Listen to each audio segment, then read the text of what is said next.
What is up, everybody? Louis back here again. We get a huge night of fights. UFC 295.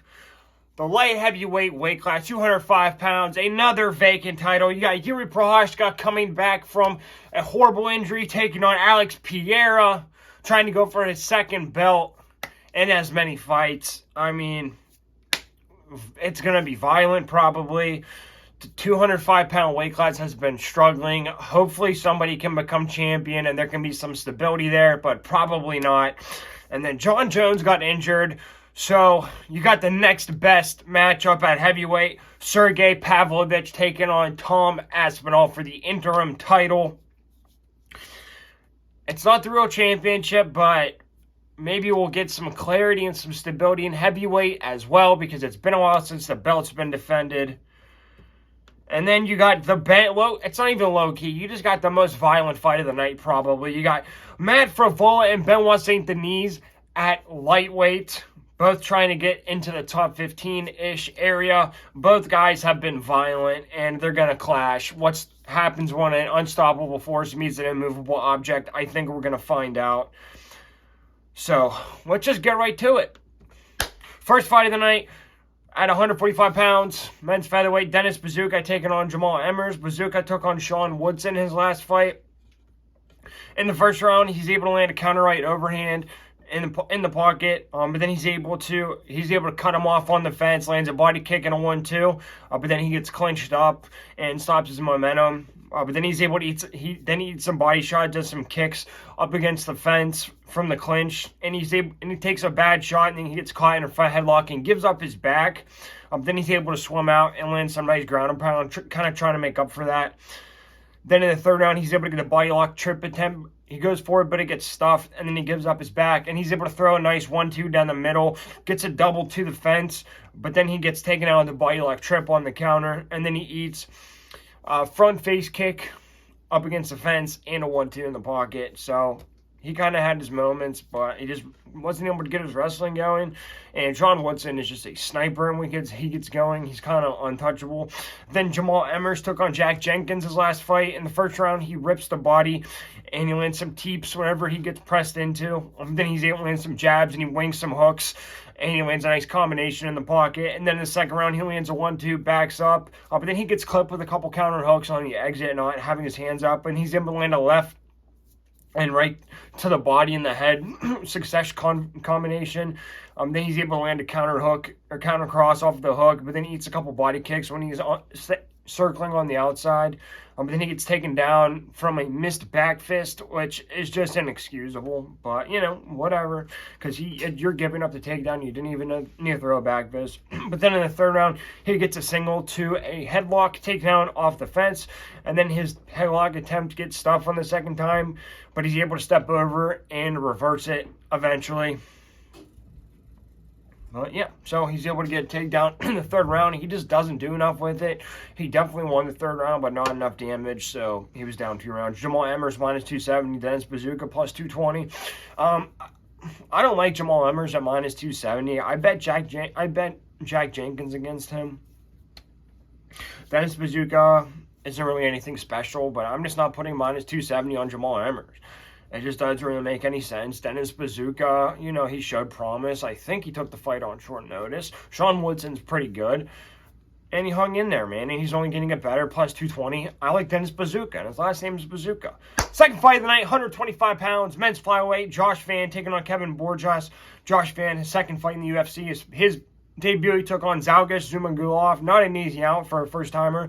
In the first round, he lands some step-in jabs and a double jab followed up with a cross, but then he eats a couple body shots when he's walking him down. But then he gets doubled, but then he's able to pop right back up, but he gets clinched up against the fence, gets slowed down, but no damage taken. And then in the second round, he's able to land a lunge right cross in the pocket. He's able to land a couple 1-2s off the overhand counter, but then he lands a head kick and then a hook flurry up against the fence. He whips the body and the head. I like that he's going to the body. A lot of these new guys don't. But then he walks into some overhand and some crosses when he's trying to walk him down and getting a little too aggressive, but he's going for the finish, so I like that. Then in the third round, he presses forward with some jabs, but then he walks into a couple overhands. But he's able to land some overhand rights in the pocket, and then he's able to lean out of the way of hooks, and was just perfectly finding his range. Looked untouchable at times. And Zhalgas Zhumagulov, he's no slouch. Kevin BORJAS took on Victor Diaz's last fight in Dana White's Contender Series, so this will be his UFC debut. In the first round, he lands a left uppercut to the body, counter off the jab, but then he gets doubled off the fence. But he's able to keep that whizzer. He's fighting hard, and he's able to wall walk and get himself back up. Then he gives up his back toward the end and eats some ground and pound eventually. But, you know, he was standing on his feet trying to fight out of it. Gotta respect it. Then in the second round, he kind of backs up and he lands some jabs. He's looking for the right cross. He's trying to pull him into the right cross. But then he gets shot up against the fence off of a wind-up hook. But then he's able to keep that overhook and he's able to defend. He's able to step over the body.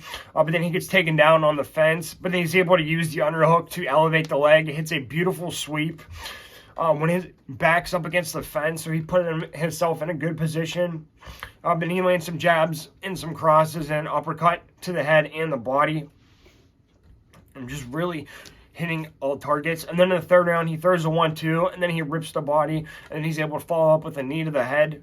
Then he gets taken down with the double off of a step in 1-2. Then he's able to attack the body again with some hooks, and lands a hook to the head, and then a right cross counter off of his hook, and just looked like he was on money, and it looked like his gas tank was a little better in that fight. Kevin BORJAS plus 195, Josh Van minus 240. Again, I don't like these odds,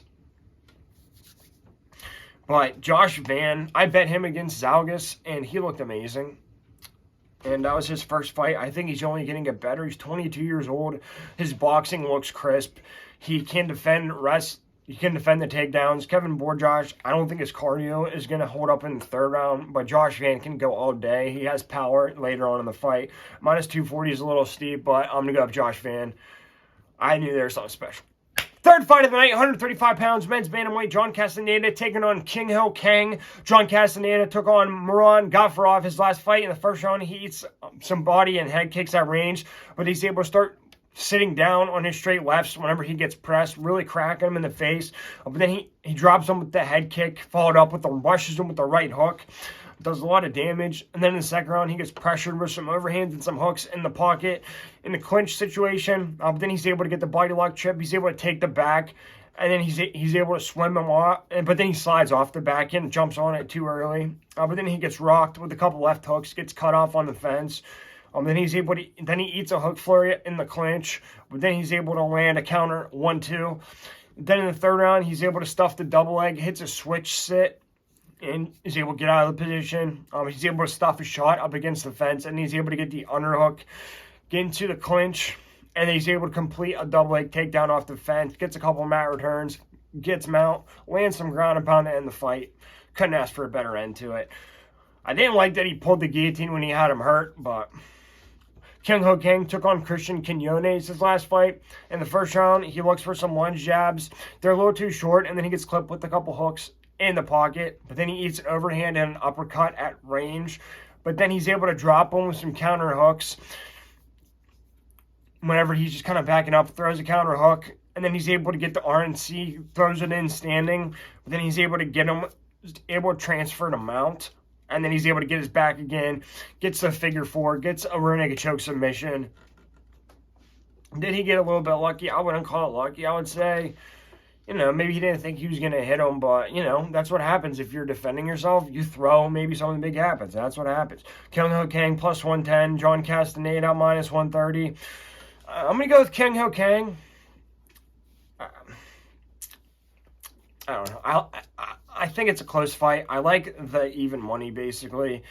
And this dude can crack. He's always dangerous. So, yeah. I'm not going to think about it too much. I'm going to go with Kang. Fourth fight of the night, 155 pounds, men's lightweight. Could be a fun one. Both guys looking to get back on track. Jared Gordon taking on Mark Madsen. Jared Gordon took on Bobby Green. Got knocked out with a headbutt. But before that, he took on Paddy Pimblett. In the first round, he's able to land a step-in lead left hook. And then he lands a 1-2 to the body. And he looking for that cross to the head, looking to set him up with it. But then he lands a straight right to the body and then a hook up to the top to the head. But then he eats some leg kicks and he gets pressed with a couple straight shots and an uppercut, standing at range. But then he eats a left hook off of his left hook, leaves himself open. He was landing it a lot. but he was leaving himself open at the same time. But then he's able to stuff the double leg attempt, to land some nice ground and pound to end the round. Then in the second round, he lands a right to the body and a left up top to the head. But then he walks into some hooks to the head and the body. But then he's able to complete the single leg off the fence. Then he eats a couple lead hooks, kind of standing at range, trying to throw down with them toward the end. Then in the third round, he kind of takes the round off, which, you know, you got to take note of. But he gets the high C takedown off the fence, and he's able to keep the underhook up against the fence. Doesn't want to let him breathe. He's looking to stay there for the majority of the round and kind of win it on the scorecards, but he's not doing a lot of damage, which bothered me. But then he's able to complete the back trip, and he takes his back, but then he gets reversed toward the end there and ended up losing the fight.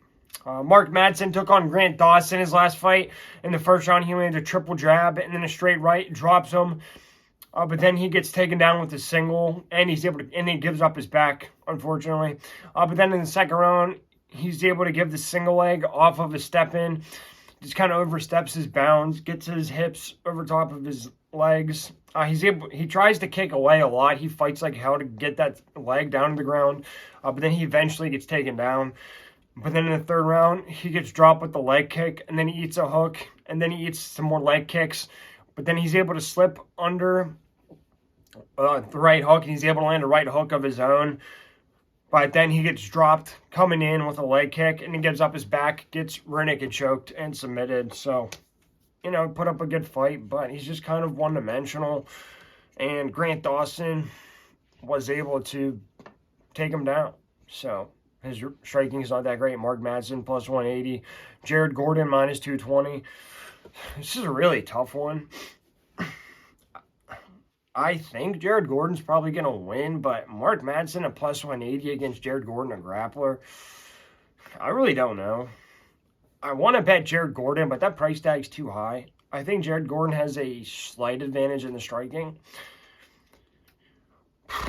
Yeah, but I mean, maybe Mark Madsen can take Jared Gordon down. If Jared Gordon gets taken down, can he get back up? So, you know, I don't know. It's a toughie. Plus 180, I'm going to go with Mark Madsen. Why not? They got similar skill sets.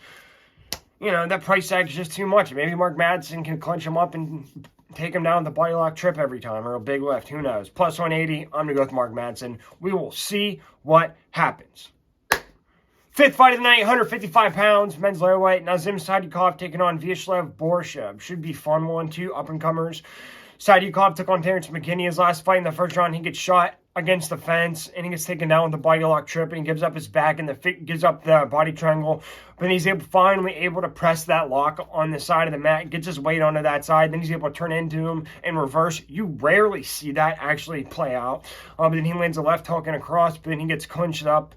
And then in the second round, he's able to land a lunge 1-2, but then he's able to stuff the high C attempt. He's able to hip in, and he's able to snap down, go behind, get around his back, traps his arm with his leg, and then he's able to get the hooks in, get a rear naked choke, trap arm. So, you know, when you see that, that's pretty special. Maybe he grabbed the fence a little bit, you know, but who cares, man? Very, very special. Last time I saw that, it was Paddy Pimblett, trap arm, rear naked choke. So, Vyacheslav Borshev took on Hayasham Mashatate his last fight. In the first round, he pumps some jabs, and then he presses forward with some leg kicks, digs a left to the body, and then a left to the body, and then the head. But then he eats a right cross in like a collar tie situation, but then he's able to drop him with the right hook. Then in the second round, he lands a couple rights, then he gets like the collar tie, and then he lands a step in right hook, drops him again. Then tie clinch, he lands a nasty knee to the head, very powerful, but then he lands a left and a right hook, and then he drops him, jumps on him, TKO via ground and pound. So very nasty, very proficient in the striking, didn't waste a lot of movement.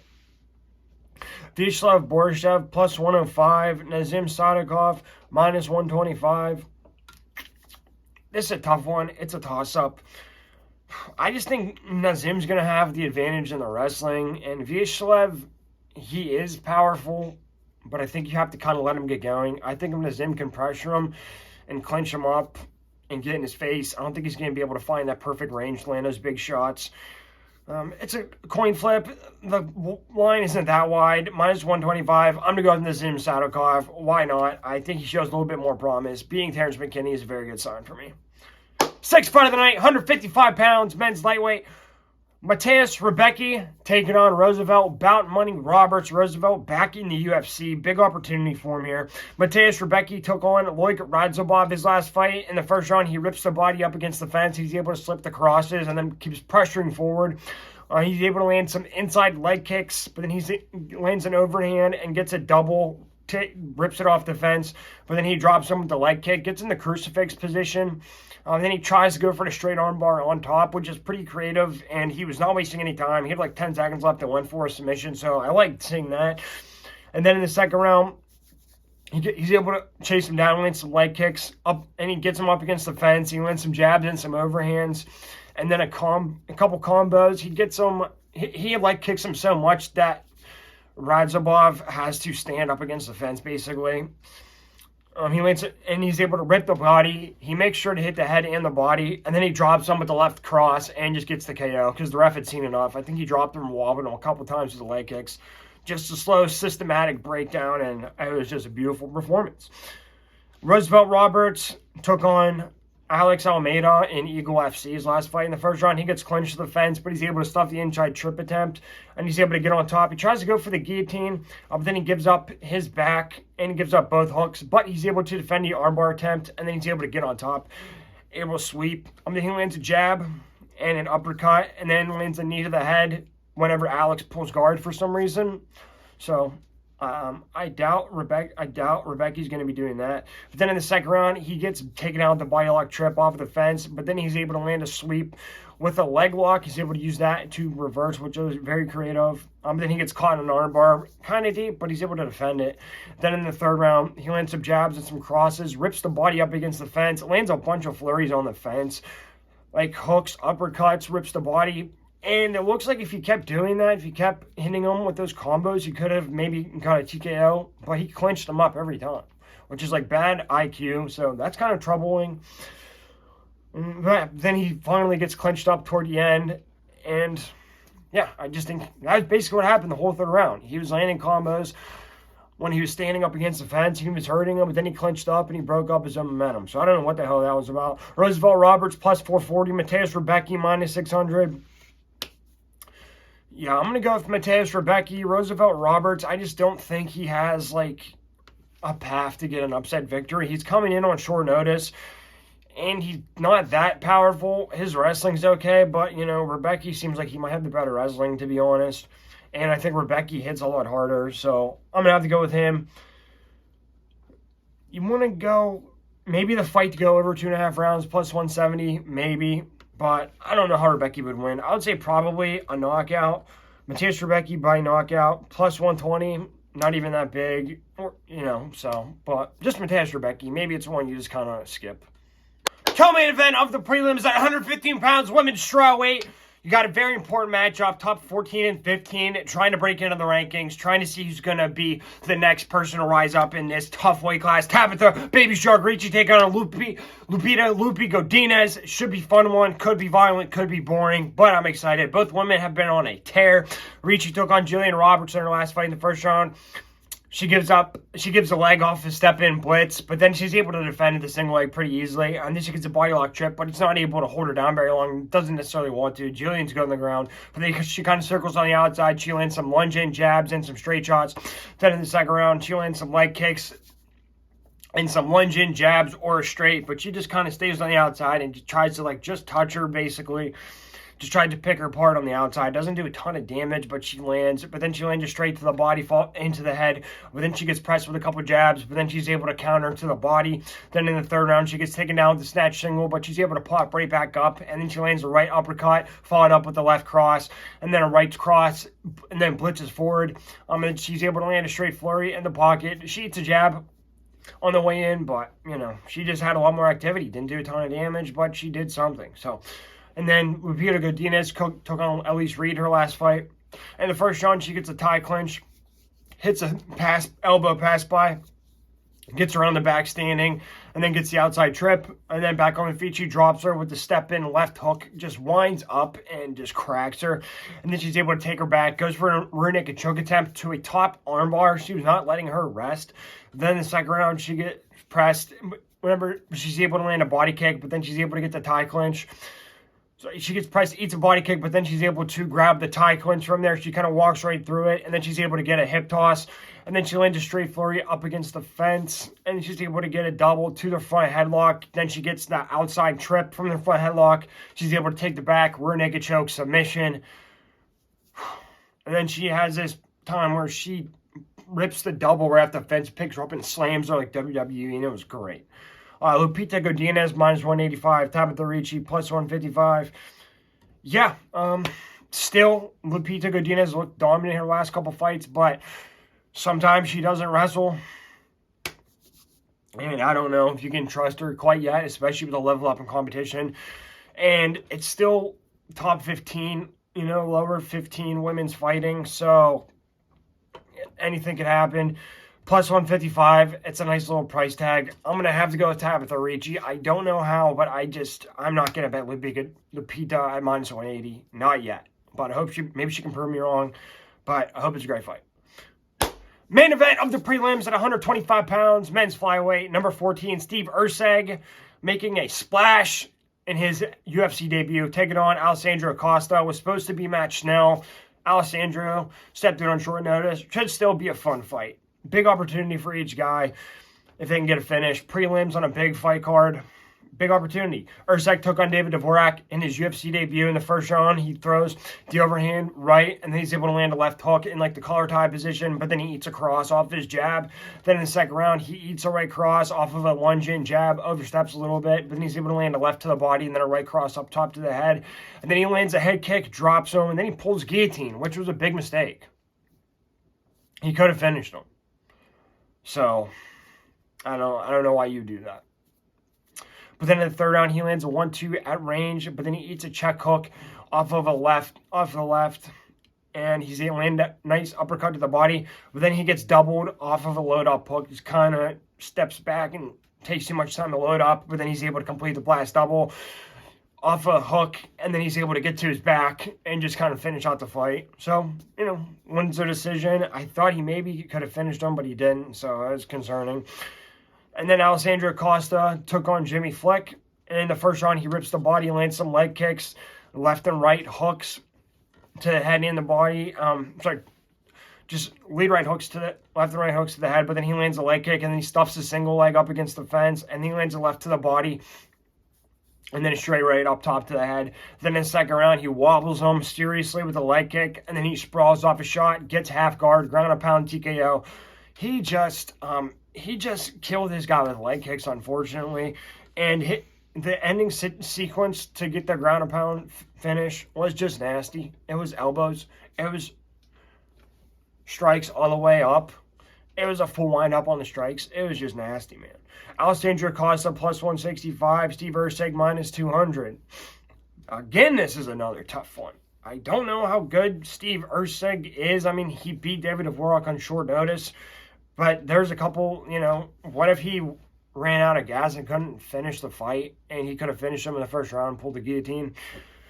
Alessandro Costa, he's just kind of a madman. He's kind of wild. And Steve ERCEG, he can crack as well. I really don't know. It's flyweight. Anything could happen. I'm going to +165. It's tough because neither of these guys have a ton. And then Costa got knocked out by Mir Albazi, but Albazi's pretty elite, so who knows, dude. Okay, +165. I'm going to go with Alessandro Costa. Why not? It's flyweight. Crazy things happen. Knockouts can happen. Who knows?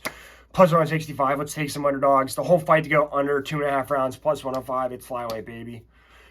Alessandro Costa.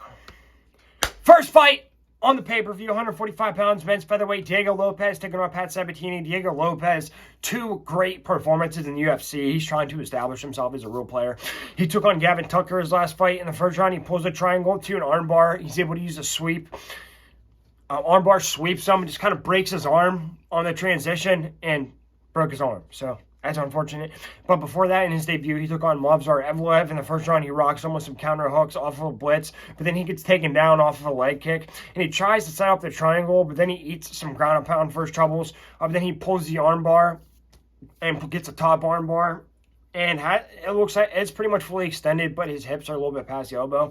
And then he rolls again for the knee bar. And he does this throughout the fight. He gets beat up on the ground, but he is working submissions. And I don't know how he didn't tap from that knee bar in the third round. It was just ridiculous. That dude's a monster. And then Pat Sabatini took on Lucas Almeida. His last fight in the first round, he gets a body lock up against the fence, gets the outside trip right into half guard, lands some nasty ground and pound, is able to work to mount. Then in the second round, he gets a snatch single to the fence, and he's able to get a body lock lift, big slam right into half guard, arm triangle submission. Wasn't playing around with him, didn't give him a chance to breathe.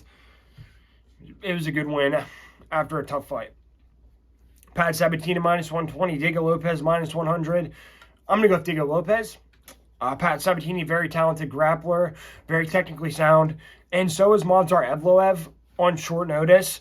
And Diego Lopes almost submitted him 2 different times. Okay, he's too dangerous. He's too wild. He's too unpredictable. Also, he can crack on the feet. Minus 100. I think that might be a steal, for being honest. I'm going to go Diego Lopes by submission plus 330.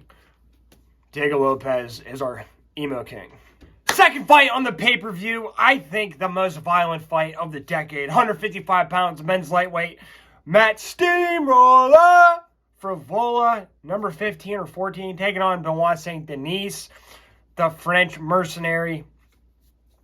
I mean, yeah. This is the battle to get a rank established at 155, basically, in an already tough weight class. And this fight is just going to be amazing. It's going to be awesome. I can't wait for it. Both guys on a hell of a run here. So, what happens when an unstoppable force meets an immovable object? Violence. Steamroller took on Drew Dober's last fight in the first round. He lands a head kick and then a lunge overhand right. And then he kind of backs up, skirts along the fence. He looks for some counter hooks. He'll eat some to take some. Very, very dangerous game. Taking Drew Dober shots because his chin used to be bad. Now it's not. I don't know how that happens. But then he eats a couple leg kicks and a 1-2 and a body shot. But then he's able to circle out of there, keeps sticking and moving. But then he's able to slip the cross. He throws a 1-2 and then he kind of clips him with the cross. But then he eats a left hook to the body. But then he's able to land a left hook to the body and then a right hook up top to the head. And then he drops him. Bang, bang. And just jumps on him and punches him for his life. Just everything he has, and gets a TKO. A little bit of an early stoppage, but it was what it was. Who knocks down Drew Dober? Benoit SAINT-DENIS took on Thiago Moises' last fight in the first round. He lands some lead left hooks, and then a couple lead straight right, and then a flurry. Then he lands some straight lefts, and then he gets a double leg off of the hooks, and he's able to get around the back standing, just kind of wears on him up against the fence. And then he rips the body up against the fence. Then he eats a couple counter hooks though, but then he's able to get a double, gets around the back, drags him down to the mat, lets him know that he has the grappling advantage in this fight, which is surprising. Then in the second round, he eats some hooks, but then he's able to land some straight lefts, and then he's able to get the double on the fence, gets around the back again, loves that position, just wears on him, doesn't do anything stupid. But he gets taken down with the blast double. But then he gets right back up, but then he eats a couple of elbows. But then he's able to get a body lock trip right into TKO via ground and pound around the back. Just wails on him. He just systematically wore Thiago Moises out, and it was his best performance yet. Benoit SAINT-DENIS minus 225. Matt Frevola plus 185. Flip a coin. I think Benoit SAINT-DENIS might be the more complete fighter. But if Matt Frevola can stop these takedowns and stop the onslaught of Benoit SAINT-DENIS, I think Matt Frevola is a little more strategic in his power shots. I think he might be able to catch Benoit coming in. And Matt Frevola hits hard as well. So, plus 185. I'm going to go with Matt Steamroller. You know, I just kind of got to on this fight, but I cannot wait for it. Feature fight of the night, 150 pounds.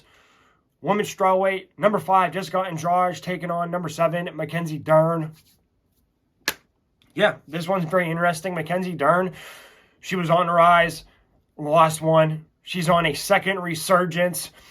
Looked great in her last fight. Trying to actually make a run to the title. Jessica Andrade, she was on top of the world. And then now she's like at the bottom of the world. She lost 3 in a row.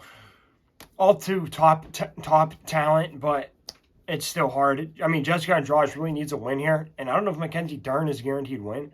So this is a tough one, but it should be very interesting. Jessica Andrade took on Tatiana Suarez her last fight in the first round. She keeps steady pressure. She feints the jabs, and then she lands some inside leg kicks, but then she gets taken out of the low single, just kind of steps in, winds up a little bit too much off the hook, but she's able to get up eventually, and then she uses the underhooks up against the fence because Tatiana was trying to reestablish that clinch, get another body lock. She uses those underhooks and gets her hips out of there, which was a great way to do that. But then she kind of pressures and with some lead hooks toward the end there. But then in the second round, she just kind of gets taken down right away. It's like she forgot about the takedown kind of with a snatch single. And then she pulls the guillotine. Not a good move. Should have just focused on getting up or getting for the wall because she was able to do it in the first round. Then she's able to stand up, but she gets put in a standing guillotine and then gets submitted. So, yeah, it is a tough one. But Tatiana Suarez is lethal with that guillotine. Mackenzie Dern took on Angela Hill her last fight. Short notice replacement. In the first round, she initiates the clinch, but then she comes up the underhook. And Angela Hill's kind of moving her around a little bit in the clinch at first. But then she lands some counter straight rights and a straight combination. And then she's able to drop her with the straight right in the half guard. Then she's able to get mount, ground and pound, and then goes for the armbar. On top armbar, couldn't get it. She was trying to get as hard as she could. Angela Hill is such a dog. I can't believe she didn't get it. Then in the second round, she throws a wild blitz, a little sloppy, but then she gets hit with a pass by, and then she gets clinched to the fence. Then she eats a couple hooks in a pocket exchange, and she kind of got controlled for the majority of this round here. Angela Hill didn't do a ton of damage, but she was able to control on the fence. So I don't know if she took it off or what. But then in the third round, she's able to rock her with a knee to the head. And then she gets reversed off of a hip toss. But then she's able to get back up and get another hip toss off the fence, right in a mount, ground and pound, goes for another top armbar. Just brutal. There was 2 more rounds of that. And Mackenzie Dern just on another level. And she didn't get noticeably tired after that, which is crazy. So she was able to keep a similar pace. Mackenzie Dern minus 225. Jessica Andrade plus 185. Yeah, again, I think this is another coin flip fight. I think Mackenzie Dern has the momentum. And yeah, Mackenzie Dern probably has a slight grappling advantage. But, you know, how much ground and pound is she going to do? Is she going to catch Jessica Andrade in a submission?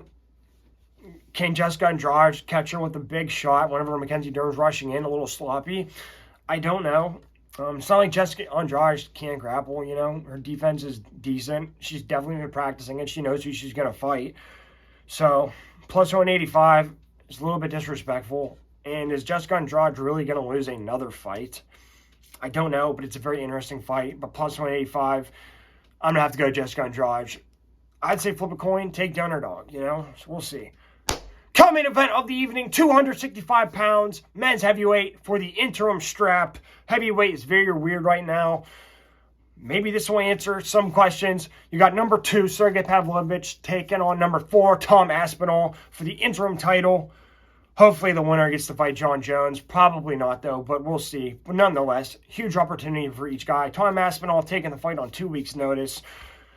So, should be very interesting. Sergey Pavlovich took on Curtis Blades' last fight in the first round. He eats a counter right cross off of his straight shots. Then he eats some leg kicks. But then he's able to land a step in 1-2. Drops him real quick to a knee. Then he rocks him with a jab. He's able to stuff the double leg attempt. Lands an overhand right off of Curtis' jabs. And he's able to land a couple lunge uppercuts and some hooks. And then uppercuts just all in succession in a combination in the pocket. Uppercut, hooks, and just keeps hitting him and knocks him out. So, very impressive stuff here. Curtis Blades didn't try to take him down. He tried to take one bad shot, but Sergey was able to stuff it. So, I don't know. You tell me. But Sergey, we don't know what happens after the first round, but we know in the first round he is hell on earth for the other guy. Tom Aspinall took on Marcin Tybura in his return fight off a year layoff. In the first round, he lands a left hook and some straight rights in the pocket, and then he kind of just backs out, takes his time, finds his range. And then he lands a step-in elbow and then a left hook, followed up with a straight right in like a blitz situation and gets the knockout. So he had 2 attacks and he knocked him out on the second one. I mean, just both of these guys just lighting the world on fire. Yeah. This is going to be fireworks. Tom Aspinall minus 110. Sergey Pavlovich minus 110. I'm going to go with Tom Aspinall. I was going to pick the underdog. There is no underdog. I just think we've seen more from Tom Aspinall. It's not Sergey's fault that he hasn't gone past the first round. But Tom Aspinall against Alexander Volkov, that wrestling game, it just seems like he can do it all. And he hits hard as well. And Sergey, what if he can't hit him with a big shot? I don't know. I don't like the short notice, but maybe that's not going to matter. Maybe this ends in the first round. I'm going to go for Tom Aspinall. I just think he has a more complete game. I think it's his time. But Sergey Pavlovich could knock him out in 30 seconds. That's why this fight's going to be awesome. But the whole fight to go over 1.5 rounds, plus 155, I think both guys might be a little reserved here. 1.5 rounds is not that much to ask, plus 155. But I'm going to go with Tom. The main event of the evening, 205 pounds, men's light heavyweight, for a vacant title yet again. Hopefully we can finally get some answers in this crazy weight class. Yuri the Samurai Procházka taking on Alex Poatan Pereira. Yuri Procházka coming off a year-long layoff. Horrible injury. Gave up the belt. Then Jamal Hill won the belt. And then he gave up the belt. Now the title's vacant. Alex Pereira beat Israel Adesanya, won the title. Lost the title. Israel Adesanya moved up, beat Jan Blachowicz. Now he's in a title fight.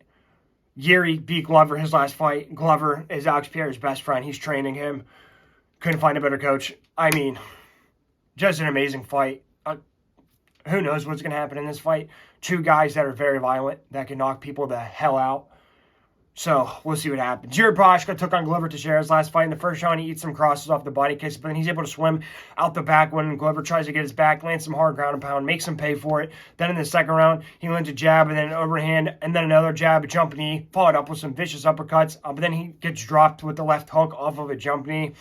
And, just kind of being a little reckless, but, that's his thing. And then in the third round, he lands a lunge straight, and then a left in a switch stance, and then he lands some 1-2s on the fence, rips the body, like seeing that. Then he drops him and with the knee to the body, then he gets a tie clinch against the fence, lands some ground and pound, goes for an arm triangle attempt, and then he gets reversed.